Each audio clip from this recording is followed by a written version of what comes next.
A fraction becomes 9/11 if 2 is added to both the numerator and the denominator। कह रहा है, question कह रहा है कि एक फ्रैक्शन है, अगर उसके न्यूमरेटर और डिनोमिनेटर में हम लोग 2 ऐड कर देते हैं तो वो क्या हो जाता है, 9/11 हो जाता है, राइट।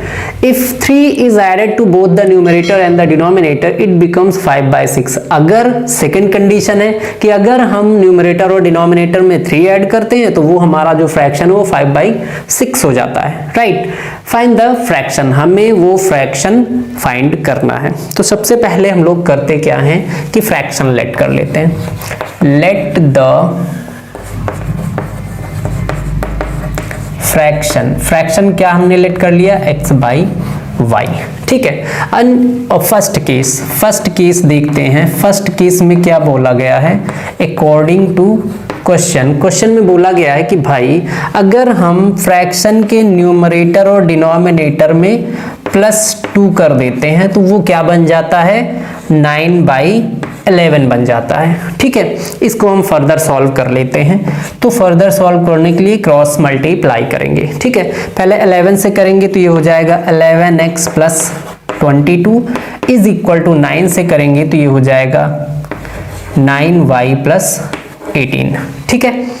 y को इधर लाते हैं, 22 को दूसरी तरफ लेके जाते हैं तो ये हो जाएगा 11x - 9y, right, is equal to 18 - 22। अब 18 - 22 करेंगे तो कितना आ जाएगा, -4 आ जाएगा, जो हम डायरेक्ट यहाँ पे पुट करते हैं, ठीक है। इसको हम इक्वेशन 1 लेट कर लेते हैं, ठीक है।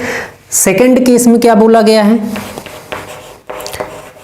Second case according to question में बोला गया कि अगर न्यूमरेटर और डिनोमिनेटर में 3 ऐड करते हैं तो जो हमारा फ्रैक्शन है वो 5/6 हो जाता है। तो न्यूमरेटर में हमने 3 ऐड कर दिया, y हमारा डिनोमिनेटर है, डिनोमिनेटर में 3 ऐड कर दिया, हो गया कितना, ये 5/6, ठीक है। क्रॉस मल्टीप्लाई करेंगे तो ये हो जाएगा 6x + 18 is equal to 5y + 15, right. अब यहां से अगर इसको हम आगे सॉल्व करेंगे तो ये हो जाएगा 6x - 5y is equal to 18 को दूसरी तरफ ले जाएंगे और 15 से माइनस हो जाएगा तो 15 - 18 दैट इज -3, ठीक है। ये हमारा आ गया इक्वेशन नंबर सेकंड, राइट। तो अब हमारे पास 2 इक्वेशन आ गए हैं। यहां से हमें क्या करना है, x और y का वैल्यू फाइंड करना है, ठीक। तो अब हम लोग करेंगे क्या, इसको हम इजी करने के लिए सब्स्टिट्यूशन मेथड ही यूज करते हैं, ठीक है। अगर एलिमिनेशन यूज करेंगे तो वहां पे कैलकुलेशन बहुत ज्यादा हो जाएगा, तो हमें कोशिश ये करना है कि हमारा जो कैलकुलेशन है वो कम से कम रहे। अब यहाँ पे कहीं मेंशन तो है नहीं कि हम कौन सा यूज करें, तो हम सिंपली जो हो सकता है, सबसे इजी जो हो सकता है वो यूज करेंगे, दैट मीन्स कि सब्स्टिट्यूशन यूज करेंगे, ठीक है। तो अगर हम फर्स्ट इक्वेशन को देखें, ये हमारा फर्स्ट इक्वेशन है, यहां से हम क्या करते हैं, x का वैल्यू निकाल लेते हैं तो ये हो जाएगा हम लोगों का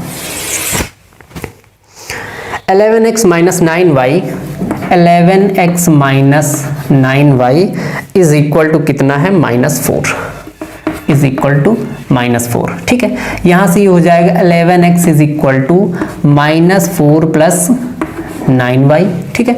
यहां से x इज इक्वल टू हो जाएगा -4 + 9y/11, ये हमारा x का वैल्यू हो गया। अब इस x के वैल्यू को हम क्या करेंगे, सेकेंड इक्वेशन में पुट कर देंगे, ठीक है। तो सेकेंड इक्वेशन हमारे पास क्या है, 6x - 5y, 6x - 5y is equal to -3, ठीक है।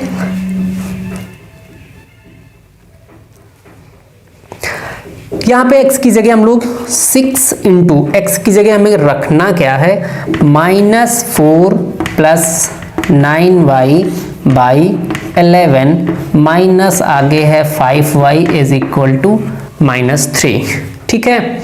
अब यहाँ पे 6 मल्टीप्लाई कर देंगे तो ये हो जाएगा -24 + 6 9 जा 54y/11 माइनस 5y, या फिर डायरेक्टली इसका बेस भी इक्वल कर लेते हैं तो यहाँ ये हो जाएगा -55y इज इक्वल टू अब यहाँ से हम देखो बेस इक्वल हो गया, अब 11 को हम दूसरी तरफ लेके जाएंगे तो 3 में मल्टीप्लाई हो जाएगा, ये माइनस का 33 हो जाएगा। ठीक है, यहाँ से अब इसको हम इरेज कर देते हैं। स्टेप्स जो भी मैं कर रहा हूँ उसको आप लोग ध्यान से देखते रहिएगा, इसलिए हम समझाते चल रहे हैं। ठीक है, अब इसको आगे सॉल्व करते हैं। -24 उधर ले जाएंगे। अब एक चीज देखो, -55 से 54 माइनस हो जाएगा, 1 प्लस 1 माइनस का है, तो यहाँ पे माइनस साइन बड़े के साथ में, दैट मीन्स जो y आएगा 1y आएगा, लेकिन माइनस का y आएगा। ठीक है, तो यहाँ बचेगा -y is equal to 24 plus का होगा, उधर लेके जाएंगे। अब देखो -33 प्लस 24 माइनस ही होगा। ठीक है, -24 उधर ले जाएंगे, +24 हो जाएगा। ठीक है, जब माइनस करेंगे साइन तो हमारा लग जाएगा माइनस का, बट 33 से 24 माइनस करेंगे तो कितना हो जाएगा 11। ठीक है, 11 होगा, 9 होगा, राइट, 9 हो जाएगा भाई। 24 में और 9 ऐड करो 33 होता है। माइनस साइन से माइनस साइन कैंसिल हो जाएगा, ultimately y is equal to कितना मिल जाएगा 9। ठीक है, y का वैल्यू आ गया। अब हमें करना क्या है कि यहीं से x का वैल्यू फाइंड करना है। ठीक है, तो छोटे से एरिया में हम यहाँ फाइंड कर देते हैं। देखो इक्वेशन हमारे पास एक क्या आ गया है कि x is equal to -4, x is equal to -4 plus 9y by 11, यही आया है। ठीक है, y की जगह हमें 9 रखना है, तो हो जाएगा x is equal to -4 plus 9 into y की जगह 9 कर देंगे डिवाइडेड बाई 11। ठीक है, यहाँ से x इज इक्वल टू हो जाएगा -4 प्लस 9 9 सा 81 डिवाइडेड बाई 11। करेक्ट है। ओके, आगे सॉल्व करते हैं। ये हो जाएगा कितना, माइनस करेंगे तो आ जाएगा 77, राइट। हाँ, 77 बाई 11 से 7 टाइम्स कैंसिल हो जाएगा। x इज इक्वल टू हमारे पास कितना आ जाएगा 7। ठीक है, अब अगर हम लोग बात करें कि हमने फ्रैक्शन क्या लेट किया था, फ्रैक्शन हमने लेट